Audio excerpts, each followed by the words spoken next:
Well, we're going to wrap up our series on lessons from Corinth here today as we start, because next week we move into Christmas, of course. And I'm going to be in 1 Corinthians chapter 15. If you want to go there and read along, you're welcome to. But let me start off with this story. Years ago, I was with a few other friends, and we were flying back, I think, from the Bay Area back to Phoenix. And not long after our plane took off, just about the time they start to pass out drinks and do all that stuff, we hit what the pilot later told us was just a little bit of what he called jet wash. Anyone ever been in a plane that got caught in a little bit of jet wash? Okay, a few of you. It's kind of exciting after the fact. Yeah. So we're sitting there, and the first thing you feel is just like the bottom drop out on the plane. And if there's anything loose around, it kind of floats upward in that moment. The plane just goes... And there was a stewardess just like right next to me, right in the aisle, and that happened, and she kind of flew up in the air, and then you only do that for a little while, and then it's like you hit the floor. And she went flying to the ground. I mean, and there was one other guy, he hit the ground, she hit the ground, and as soon as she did, she flipped over like she's trained, like this was just normal. No expression on her face. She flipped over and pushed her arms up on the armrests in the aisle to pin herself down on the floor. And I'm like, that's interesting. And then, I'm like, I know why she did that. Okay. Well, this poor guy, like 5 rows in front of me, at the moment this first happened, he was just about to get his bag back in the overhead compartment. Okay, yeah. He goes flying to the floor, followed by his bag. And just seconds before it hit him, we do this thing where everything like floats back up. And he went back up in the air, his bag goes up, and he's just like, and like throws it in the overhead compartment. He starts to close the overhead compartment, and just right before it latches, we all go flying down. The door flips open, the bag comes out and almost hits him again. And then we all go flying back up in the air again. And the bag's just floating right there in front of the overhead compartment. And he throws it back in there again, tries to close it, and then and can't.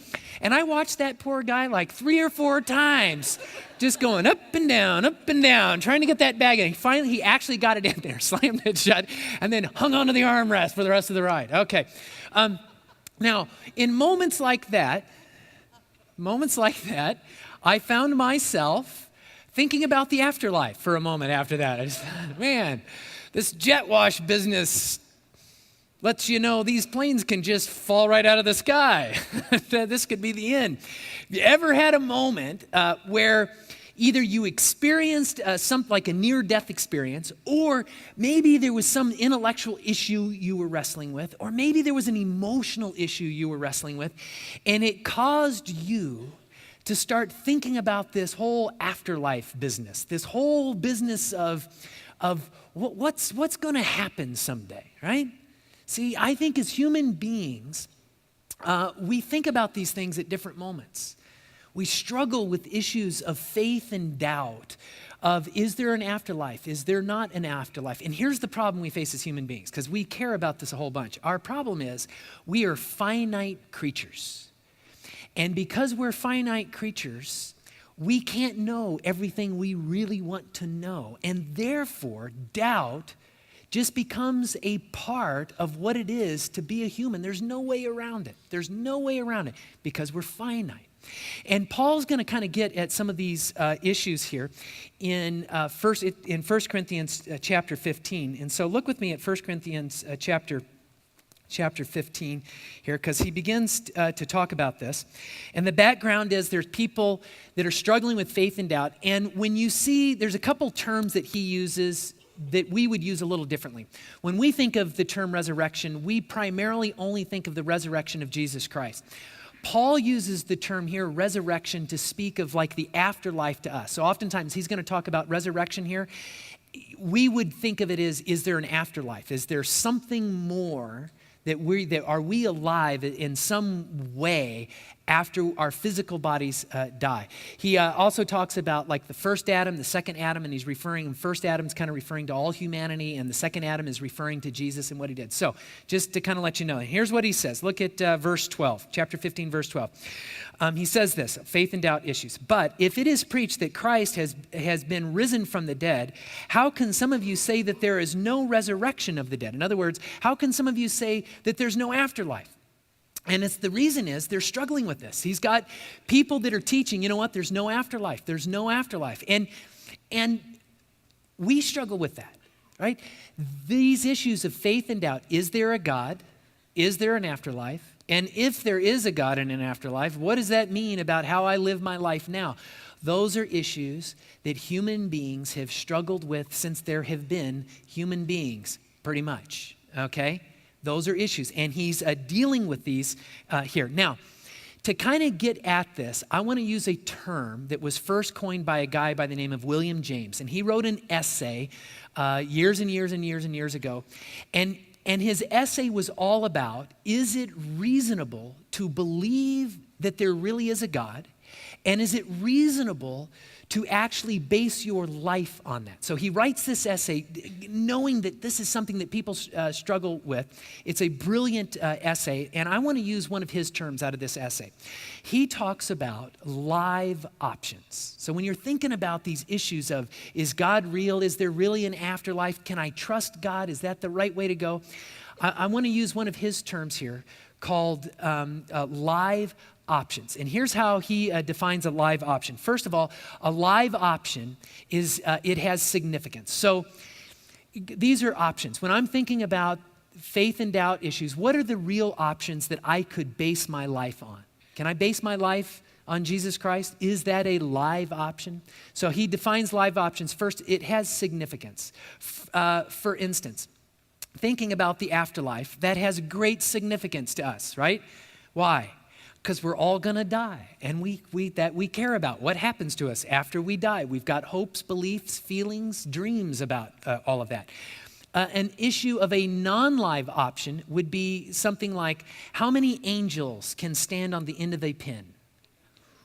Who cares? Okay?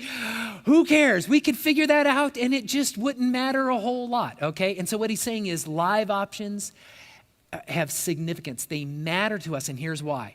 Because we will make decisions about how we live our lives off of live options, see? Okay, the other part of a live option is that it has a reasonable possibility to it, that we can see how there's a possibility to this. And there's a lot of things that we can consider that wouldn't be a possibility or that would be a possibility. For instance, let me give you just one example of this. Some of you are going to be voting in the next presidential election, right? And you're going to make a decision on that. And there are some live options and some not so live options. The possibility that you will have a chance to vote for Barack Obama or Mitt Romney or Newt Gingrich, is that I just mispronounced his last, Gingrich. Is that a live option? Yeah, there's a good chance, there's a great possibility that one of those three guys, or all three, or not all three, but two of the three are going to be on a ballot that you're going to get to vote on, right? Now, what if you're sitting here and you're saying, but you know, my favorite president was Theodore Roosevelt. That's who I want for president. I want Theodore Roosevelt for president. Is that a live option to vote for Theodore Roosevelt? No, because he's dead and he's not going to be on the ballot. I don't care how much you love Theodore Roosevelt. It's probably not a live option there. And I don't know what to think of Donald Trump. I have no idea if he's a live or dead option on that. Okay. Anyhow. So when we're thinking about these issues of would I live my life based on faith in God or in Jesus Christ, there are options there. There are options, things that we may or may not believe about that. And what we want to look at are live options. And Paul, it's interesting, here in 1 Corinthians, he's going to present us with some live options on this. And that's what I want to look at here, because this always matters to us a great deal. So Look with me, look at verse 13 here. He says this. He's going to present us with kind of a live option, then we're going to talk about it a little bit more. He says, if there is no resurrection of the dead, then not even Christ has been raised. And the first live option he presents us with, he says, there's the possibility that none of this is real. None of this is real. And what does that mean if this is all just a great big farce, that Jesus really isn't the person that he said or claimed that he was or that we all think he is? I can't prove it, but it's a live option is kind of what he's saying. And the issue with that comes into this thing where we have to base our lives on this. We're going to make decisions about how we live that deal with what we believe about spiritual things. Let me give you an example from the life of Christ. In fact, if you want to flip over to John chapter 8, I'm going to share a little bit of a story over in John chapter 8 where this plays out. John chapter 8, there's a woman who becomes the victim of these spiritual leaders, these religious leaders. They catch her in the act of adultery. And the reason they do this is because they want to drag her in front of Christ. They want to do this to kind of trap Jesus in this moment. But I want you to catch this moment. This is an awful moment. This is an awful moment. She gets dragged out probably in the street or an alleyway somewhere, is probably thrown on the ground, and there's probably a group of men around her, religious leaders, and they're just using her as an in to trapping Jesus in something. And the whole idea that they catch her in the act of adultery, it raises a few questions about their integrity a little bit. How do you catch someone in the middle of this act? And where's the guy that was involved in this whole thing? And all of a sudden you just realize there's a lot of deceit on their part going on in this story. Look with me over at John chapter 8. Look at verse 4. It kind of lays it out. And this is the religious leaders. They say to Jesus, "Teacher, this woman was caught in the act of adultery. In the law, Moses commanded us to stone such women. Now, what do you say?" And in other words, we got him trapped. Because, right, if he says, well, that's the law, stone her, then it's like, well, what kind of you didn't save her. What kind of savior are you? You're not filled with grace and love. But on the other hand, if he says, no, you can't do that, then it's like, well, you're betraying the very law of the God that you say that you are. And they're thinking they're real smart in this moment, okay? But there's a deeper issue in this moment, and that's this woman, isn't it? You think about where she is. She's done some things wrong. She's sinned. She has failed. And you can imagine in this moment, in such public fashion, the shame and the humiliation that she's feeling. And yet in the same moment, she's not just the sinner in here. She's also the victim. That there are people that have manipulated her and used her and set her up for this moment. More than that, not just the shame and the humiliation of herself and being a victim, is that she's faced with death. These men are now actively talking about, do we stone her right now? We could kill her right now. Think of where she is in this moment. What is she going to do? And the reason I bring up this story is because I think in some ways we are all this woman. We're all this woman. We are all victims of a broken world that can beat us up, drag us out, and take advantage of us. We are all sinners. We all have failures. We all have those dark parts of our life that we look at and we say, that was my fault. I got to own that one. There's a lot that I don't deserve in this life. As human beings, we're finite creatures and we all face death. We all face death. So I bring up this story because here's this woman and she's facing all of this right now in this moment. And the question is, how is she going to play this out? What is she going to do? What are her live options in this moment? Because in some ways they relate to our options, right? She could do a number of different things here. In this moment, she could try and talk her way out of it, right? She could start explaining to these men. She could do any number of things. She could say, this is what happened, and then please, and she could try and talk her way out of it. She could, I suppose, pick up rocks and start throwing them at the guys. She could say, "You stone me, I'll stone you," and have it out in that moment. She could get up and run. Those would all be live options. Another live option in this moment is to simply trust that this Rabbi Jesus can take care of this moment. Because obviously these men are pinning everything on what Jesus is going to do in the next moment. What is she going to do? Because I think in many ways we're faced with the same thing. How will I face the inevitability that my physical body will someday die? How do I face these issues of my brokenness, my failures, where do I turn for hope? Where do I turn for hope? See, that's playing out with this woman in these moments. And maybe the question for her in this moment is, can Jesus be trusted? Or do I need to act on my own here in this moment? Well, I think Paul lays out some options that we need to consider if we identify at all with where this woman is. So we'll come back to this story in a moment, but flip back with me over to 1 Corinthians chapter 15 again. So here are some of the live options, and we started on this one at first, but I want you to see how Paul plays this out. Look at verse 14. He says this, "And if Christ has not been risen, our preaching is useless, and so is your faith." Saying there's an option here, and it might be that your faith is useless. More than that, we are found to be false witnesses about God, for we have testified about God that he raised Christ from the dead, but he did not raise him if in fact the dead are not raised. For if the dead are not, and he's saying kind of the same thing over and over again, but look how he ends this portion here. He says, for if the dead are not raised, then Christ has not been raised either. And his point here is, this may not be true. There's a live option on the table that Jesus simply isn't who he said he would be. And you can break this down in kind of one of two ways of what Paul is saying here. First live option is this. What if Jesus is just a con? What if he knew he was not the Son of God? What if he knew this whole thing was not real, but for whatever reason he was walking through this? What if Jesus said, you know what? There's things I want, there's fame, there's whatever, I'm going to get out of this. I'm going to play this out. And and everyone who follows him is one of his victims. And what Paul is saying is that could be an option. Jesus, he ran it till it ran out, but he was a con all the way.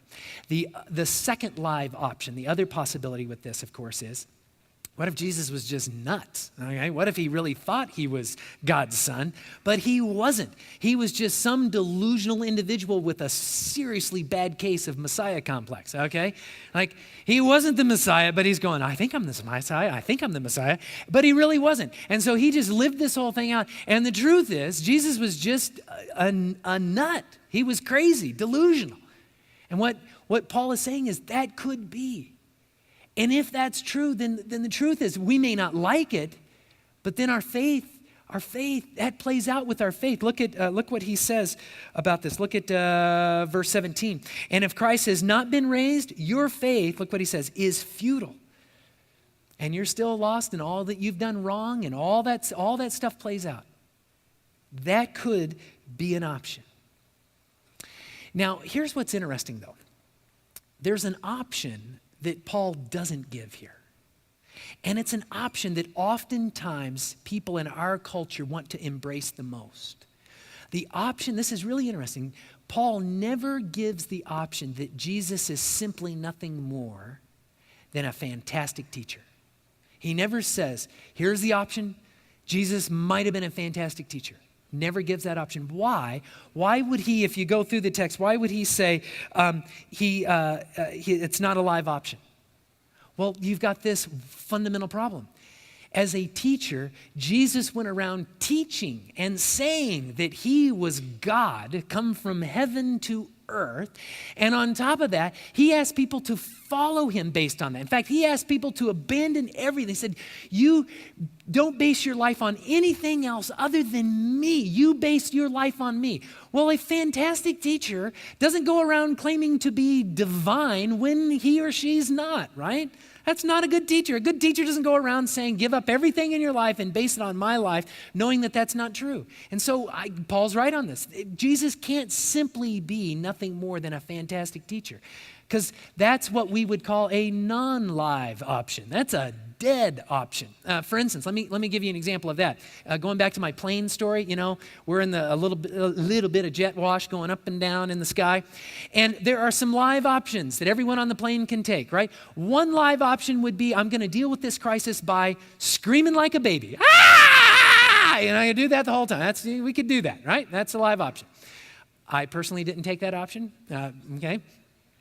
I would have been very embarrassed. Another live option would be to just sit there in silence and fear, acting as cool as you can, okay? That's the one I took. Just, okay, just act cool and just be silent and watch it all go down, okay? That's a live option. Now, let me tell you the option I wanted most. My option that I wanted the most was just to get out and walk, okay? I just wanted to say, can I just get out here? I'll walk to Phoenix from here. Okay, now, is that a live option? No, it's not going to happen, okay? You don't get out and walk when your plane hits a little bit of turbulence. And what Paul is pointing out here in this passage is, I'm not giving you an option. You know why? Because Jesus is simply a fantastic teacher? Well, that's not true. Because if he's really not God, he would have to be one of the worst teachers ever. That's what he's saying. But there's a third live option that Paul gives here that warrants some credibility in all of this. And that is this, that Jesus is the real deal. What if Jesus really is who he said he was? And here's how he plays it out. Look at verse 22. And again, remember he uses these words of like Adam, referring to all of humanity. He says this, for as in Adam all die, so all of us die, so in Christ all will be made alive. And he's saying, here's this possibility. Jesus really is who he said he was. And all those who make the choice to trust in him, well, then they're going to be made alive. There's something spiritual going on here. They're going to be made alive. Look at verse 44, the second half of verse 44 here. And because he's going to give us a way to think about this. And I love how he does this. And he's playing out this whole thing. I won't read this whole part to you, but he plays out this whole thing about how everything in life, there's a pattern to life, and that is everything comes from something. Everything grows. He's using this farming analogy. Everything is sown or planted, and it comes from that. Then it dies and something else gets planted. It goes on and on and on. And then he makes this striking point that, again, doesn't prove this live option because, and let me just pause for a second here. The most important decisions we make in life are rarely decisions that we have empirical certainty over. We just don't. It's part of being a finite human being.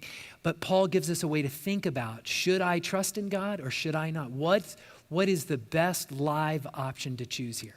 Okay, and here's what he says. Second half of verse 44, he says, if there is a natural body, there is also a spiritual body. And what he says is, I want you to think about this.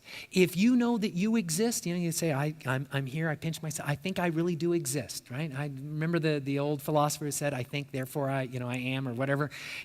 Paul's kind of saying that. He says, if you see that you exist physically, then you got to consider that there's something spiritual, that there's really a spiritual man or woman behind that. Another way to think about it in our context, in a modern day, would be like the law of cause and effect. You all heard, the law of cause and effect, that every effect has a cause, that we see that worked out in our universe. It's a universal law. Well, when you think about the universal law of cause and effect, it creates an issue if you believe that there's nothing in this world except for the physical realm.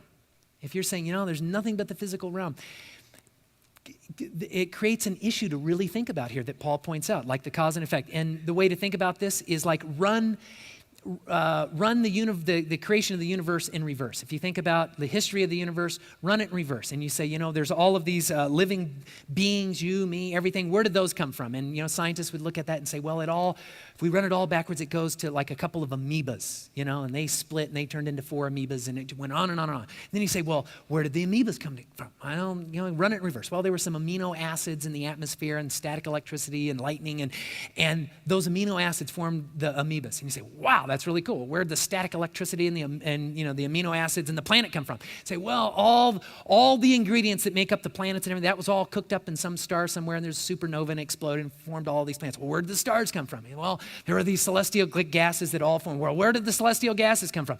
You see my point? You keep running it back, and finally you just say, well, there was a singularity event. We call it the Big Bang. But then you have to say, in a world of cause and effect, what started the Big Bang? Where did all of that energy or matter come from that?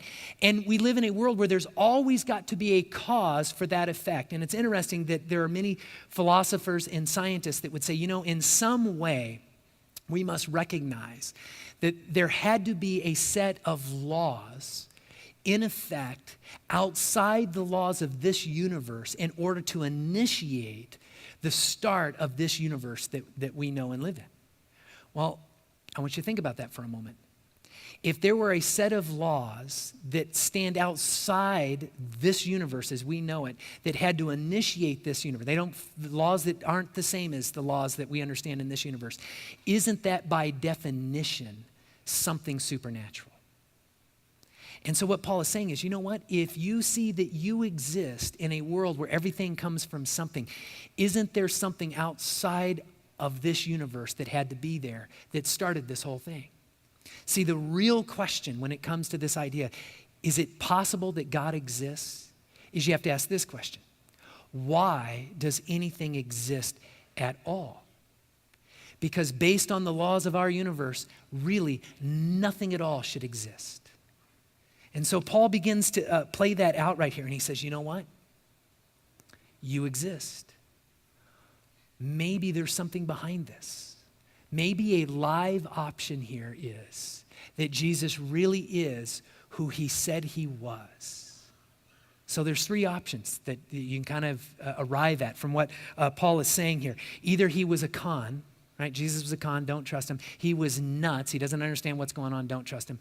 Or he really was who he said he was, and he can be trusted for what we face in life. So now, take that, and what I want you to do is think about those three options. Flip back over to John chapter 8. You look over at John chapter 8. So I want you to think about this woman here in this moment. And she's faced with death. She's faced with shame and embarrassment, her own failure. And here's Jesus, and she knows what he's about. Can she trust him?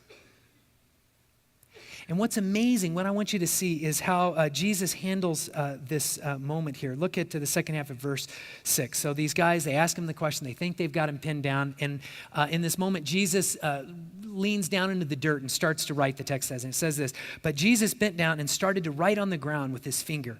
When they kept on questioning him, he straightened up and said to them, so we don't know what he wrote in the dirt, but it had to be a little something that bothered them, because look what happens. He straightened up and said to them, if any one of you is without sin, let him be the first to throw a stone.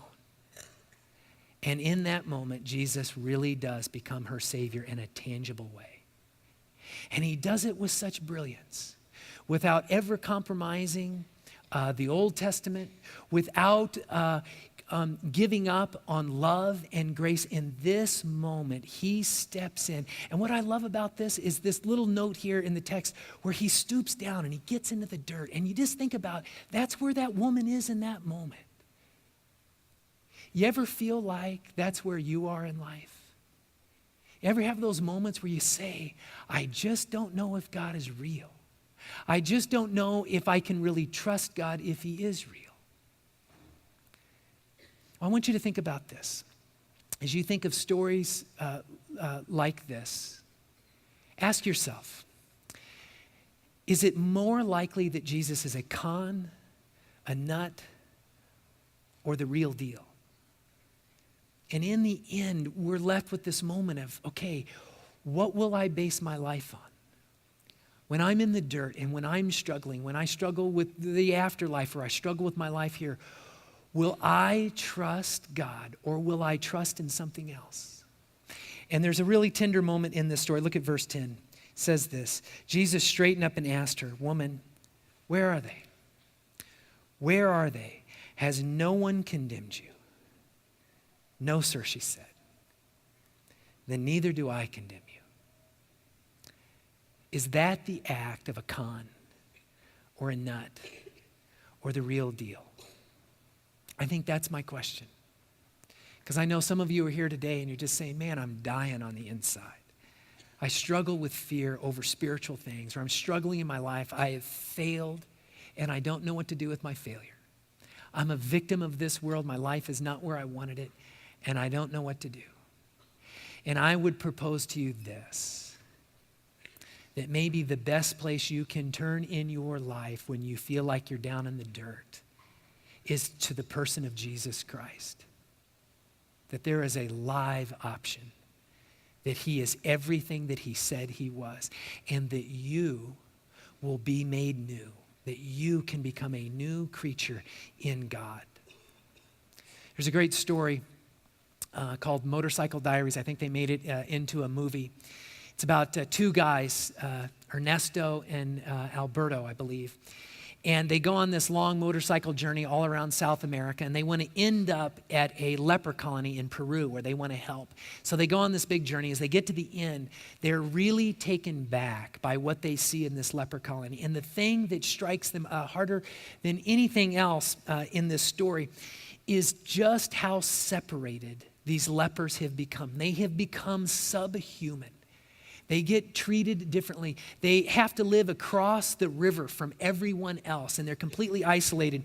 And when anyone comes over to visit them, whether it's doctors or people from the village, a requirement before you cross the river to go over and see the lepers is you have to put on these rubber gloves. And so Ernesto and Alberto have to put on these gloves, which I can't get on right now. They have to put on these gloves before they go over there. Okay. They have to put on these gloves before they go over there. And I'm wrecking the whole story here, but you're with me, right? Okay, I'm the same.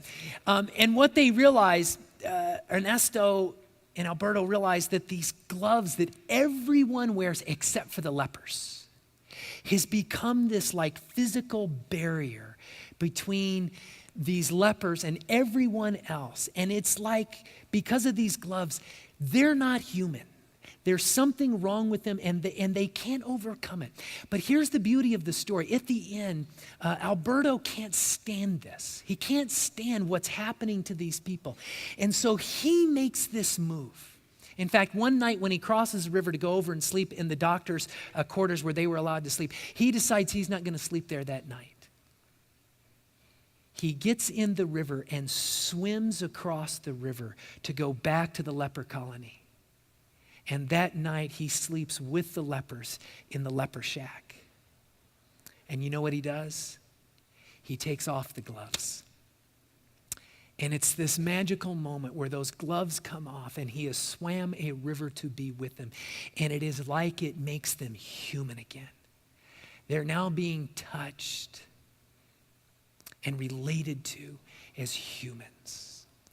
And I think in that moment when that woman was in the dirt and hearing men talk about whether or not she should be stoned to death and how bad her sin is. And you know, her sin was bad and she was guilty. But can you imagine that moment when Jesus got down and in the dirt? I think there was maybe nothing more in this world that made her feel more alive and more human and more loved and a person with purpose than in that moment. And every story you see about Christ throughout the New Testament is that he is that kind of individual. And so what I want to say here today is, if you're struggling with issues of faith and doubt and you just say, I can't figure it out, and you know what? You'll never get, man, I've been there, done that. You're never going to get the empirical evidence that you want. But you know what? You never come up with empirical evidence that proves God doesn't exist. You end up with three live options. Either Jesus was a con, he was nuts, or he really was who he said he was.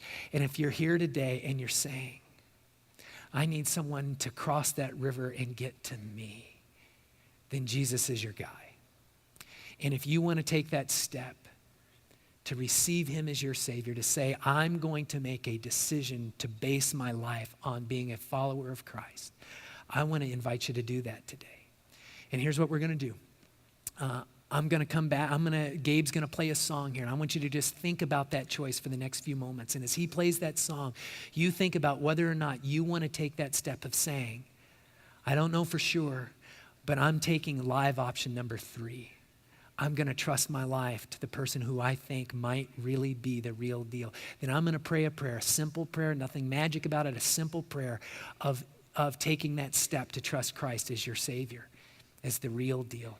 Then I want to invite you to pray that prayer with me.